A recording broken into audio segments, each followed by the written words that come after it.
The animations that you're going to see in this video would have taken me probably a full week, if not a month, to make, and now I make them in under an hour. And honestly, they turn out pretty great. I've made all sorts of different types, and I know how that sounds, right? This idea that, okay, it's an AI video. AI promises this, something revolutionary, game-changing, the future of content, and then you try it, and the output's mediocre, uncanny, or requires so much cleanup that you wonder why you bothered. But that's exactly why and how I want to show you this. It's not polished results, but the process. And what you'll find isn't magic, it's infrastructure. It's documentation, specifications, component libraries. It's honestly software engineering applied to a creative problem. But let me go ahead and start with what you need if you wanted to do this yourself. I use Claude Code, but you can use Codex or any other sort of coding agent. On top of that, I also use some sort of IDE. You can use VS Code, Cursor, Anti-Gravity, and just throw the plugin for each of those. Finally, I use a library called Remotion, which generates most of the processes, and then I throw that all into some sort of video editing software, which I personally use CapCut because it's super easy to use. I'm not going to walk you through the installation because there's plenty of tutorials for that, and it would eat up time better spent on the actual process of moving between these.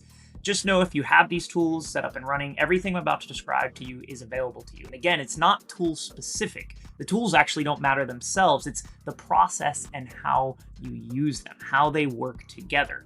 And honestly, that's what you'll see in all of my videos. I'm not just doing basic tutorials. I'm giving you a framework to how to use tools like these new abstractions of AI, all together in a way that actually works. Now, here's the part that surprised me when I started doing this. The hard work isn't the AI, it's not the code, it's the spec, it's the breakdown, it's the documents that describe what the video should be, and not vaguely, not make it look cool, but precisely. What's the structure? What happens in each scene? What's the timing? What's the visual elements appear? When should they appear? What do you want to emphasize and what should stay in the background?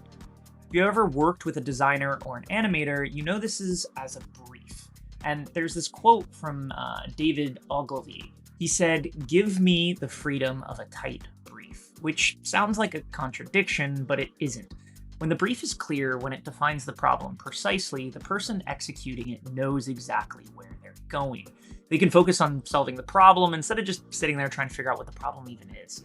My spec, or the spec that you're making, the markdown file, is the brief. It's where your ideas become concrete enough for the system, for the AI to actually execute them. And this is where most of your creative thinking should be happening. What's the thesis of this video? What's the arc? What are the scripts? What are the moments that need to land? What should feel fast and what should feel slow? A loose spec or a poor spec means that Claude, or your AI agent, makes more interpretive choices or hallucinates more. A tight spec means you're directing it at every beat, and really it allows you to do a lot more focused things. You can do both, and it depends on where you want your creative energy to go. But I'll show you what one of my specs look like. And again, as I said, it's actually just a markdown file, which is a type of file that organizes text in a very specific way. It has headings for each scene, descriptions of what happens, notes on timing, and emphasis. It's really nothing too fancy, but it's the document that makes everything else possible. And this isn't just for creative processes. This is for code. This is for anything you're doing with AI agents. And you'll start to notice how powerful this process is. Once you have a spec, the building phase is where it becomes animation. And here's what actually is happening. Claude Code, or your agent, is going to read through the spec, but it also reads your documentation if the spec is mentioning it, which mentions maybe style guides. This is going to define your visual language. You're going to define minimal texts. You're going to define color palettes, animation timing. It's going to read through a component registry. Now, I created this, but it's basically just a list of reusable pieces that you've already built in previous videos, or you're building with the AI before it even starts, right? Text animations, backgrounds, transitions, data visualizations. Then from there, you're actually having it build each scene one by one. And each scene is just a React component, right? It's a front-end software. And Remotion takes those React components and actually allows you to render them frame by frame into a long video. And there's an insight from a man named Johnny Berger, who actually created Remotion. A video is just a function of images over time. If you change content every frame, you get animation. And React is already good at describing what should appear based on some state. So instead of the state being user input, the state is the current frame number. You tell React what frame 47 should look like, and it renders it. Do that for every frame, you now have a video. What this means in practice is that anything that works in a web browser can be part of your animation. CSS, SVG, Canvas, the entire ecosystem of JavaScript libraries can now be placed into your videos. You see, you're not learning a new tool from scratch. If you're a front-end developer, you're using tools that have already existed for a new purpose. So the workflow actually looks more detailed like this. I give Claude the spec, point it at the documentation. I tell it which scene to build, it writes the code, I preview it in Remotion Studio, and if something isn't right, I literally just describe in natural language what needs to change, and it adjusts it. We iterate until the scene matches what I had in mind. The component library matters at this point because I'm not building every single animation from scratch. It's not like every time I'm making a video, I'm just starting from fresh. I actually have building blocks that are traditional code, a text component that handles entrance animations or enforces readable sizes, a scene container that handles safe margins and backgrounds. Effects like glitch text or counting numbers when Claude builds a scene, it assembles these pieces according to the spec. It's not inventing everything new, but rather this kind of aspect of like, hey, I should compose a new element that already works together in other elements. This is just separations of concerns, the same principle that makes any complex software manageable. The spec is separate from the implementation. The components are reusable. The style guide encodes decisions so you don't have to make them every time. Now, if anyone has written software before, this should actually seem very familiar. And even if you haven't, just know that this is the principle. Break complex things into smaller pieces that can be understood and changed independently. From there, once the scenes are relatively built, I just export it from Remotion, or even just use OBS to record my screen, so I don't have to worry about render processes or codec errors. And this just is something I can upload straight into CapCut. Now, this is where the animation becomes much more of a video. I usually do a voiceover, I cut and make sure that it actually syncs up, I maybe add some music, and there's some things that right now are a little bit easier to do by hand, so I haven't really automated that process, but I'm working on it. Now, scrubbing through and nudging a transition to land exactly on a word is honestly faster in a video editor than describing it in the spec and waiting for code to regenerate. The animation is not the finished video, it's simply a starting point. Now, it is a substantial one. I still spend real time in this phase. I'm cutting so many sections that don't work when I hear them out loud, I'm re-recording lines that don't land, I'm adding photos or screenshots or footage to support the narration. The animations give me a foundation, but the finished video requires refinement. So when I say under an hour, I mean the animation, the part that would have taken a week if I was doing it frame by frame in After Effects. The finished video still takes time, but I'm spending that time on the parts I actually want to control, the pacing, the moments that need a real image instead of motion graphics. Now, the question isn't really about whether AI can make videos or anything like that. It's more, where do you want to spend your creative energy? And for me, the answer is not automating from scratch, not animating everything. Honestly, I'd rather have something real to react and to shape to rather than start with a blank timeline or focus on the actual content itself. Now, that being said, let's zoom out for a second because I think what's happening here, as I mentioned earlier in the video, is part of a much larger pattern. When GarageBand came out in 2004, Steve says he wanted to democratize music making, and there's this statistic that stuck with me. Suddenly, every teenager with a Mac could produce music that would have required a $100,000 studio 5 years earlier.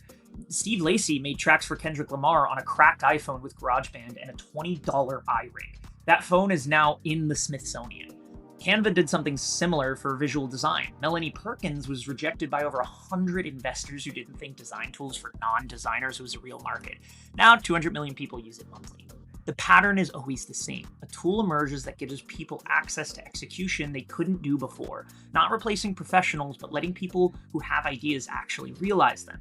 And there's a really messy period early on, which designers called the ransom note effect, when desktop publishing first appeared. Everyone used 15 different fonts on one page, but it kind of went all over, and then over time, the floor kind of rose. More people creating means more good work in absolute terms, even if the average quality takes time to catch up. I think we're in that motion or that moment for AI and animation and video. The tools exist, the quality can be good, And people who couldn't afford a motion graphics artist or couldn't justify a week of their own time can now make something real. And this might be kind of counterintuitive, but I think this is the key to how all of this is going to work. It's that constraints enable creativity. There's actual research on this, an inverted U-shaped relationship between constraints and creative output. Too few constraints, you get paralysis, the blank canvas problem. Too many, you actually get stifled, but right in the middle with the right boundaries, creativity actually increases. Dr. Seuss wrote Green Eggs and Ham because his editor bet him $50 he couldn't write a book with only 50 words. He made flowcharts on his walls to track his vocabulary, and the book sold 200 million copies, and it is his best-selling work ever. Spielberg couldn't get the mechanical shark to work in Jaws, so he showed floating barrels and point-off view shots instead. The shark doesn't fully appear until 80 minutes into the film. The constraint made it better somehow. The spec, the style guide, the component registry, these aren't limitations I work around. They're boundaries that make the output better. Instead, this case, Claude is now the one constrained. It knows the rules. It focuses on execution instead of wondering what I want. So let me come back to where we started. The animations that would have taken a week are now done in an hour. That part is true. And I want you to understand what actually is behind that claim. AI is not magic. I built a system. The spec is where my creative thinking lives, and the predefining constraints. The documentation encodes my preferences and my lessons from past mistakes. Claude executes within those boundaries, assembling components that already work together into scenes that match what I describe. Then I take that output and I refine it, I cut it, I add footage, I shape it into something finished. The creative work didn't disappear in the same way we would imagine it actually moving. The spec, the refinement, that whole area is actually where I want to spend my attention. Now, if you have ideas and want to visualize, but you're not an animator, this is probably something you want to focus on. Not easy, there's setup and learning and iteration, but it's possible in a way that was never possible before. You can finally get ideas into a visual form that used to require skills most people don't have. Years of After Effects or money to hire someone who did. Now it requires a process, right? Tools that are freely available, a way of thinking about constraints and separations of concerns. And honestly, most of those constraints are just software engineering, but applied to creative work. This process can be learned, and I really recommend each of you try it. Everything I've described, I have documented. The tools are there. If you want any of these specs or these scripts or these designs, just comment and ask for them. I'll be happy to email them to you. But if you have ideas that have been stuck in your head because you couldn't figure out how to make them visible, maybe now you can. Other than that, I hope this helps out everyone. As always, stay curious.